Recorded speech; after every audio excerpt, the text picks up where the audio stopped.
But I wanted very briefly, if I may, to talk about another Syria-related issue connected with my trip to Brussels, because I attended a briefing by a whistleblower from the Organisation for the Prohibition of Chemical Weapons.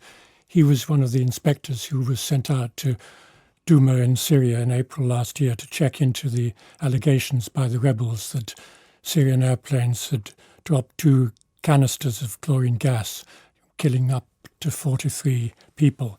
He claims he was in charge of picking up the samples in the affected areas and in neutral areas to check whether there were chlorine derivatives there. And he found that there was no difference.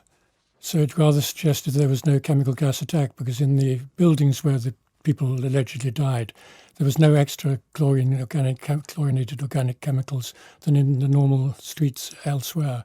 I mean, I put this to the OPCW for comment, and they haven't yet replied, but it rather suggests that a lot of this was propaganda.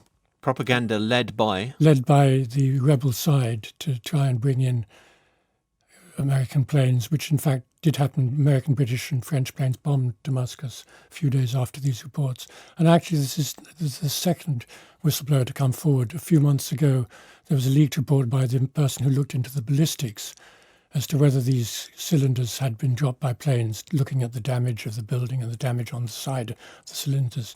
And he concluded that the higher probability was that these cylinders were placed on the ground rather than from planes. This would be a major revelation. It would be a major revelation. Given the number of people rubbishing the idea that these could have been fake videos at the time. Well, these 2 scientists, I think they're non-political. They wouldn't have been sent to Douma if they'd had strong political views by the OPCW. They want to speak to the conference of the member states in November next month and give their views and be allowed to come forward publicly with their concerns, because they've tried to raise them internally and they say they've been suppressed, their views have been suppressed. Very interesting. Jonathan Steele and Gisela Stewart are our guests on this edition of Weekend from the BBC World Service.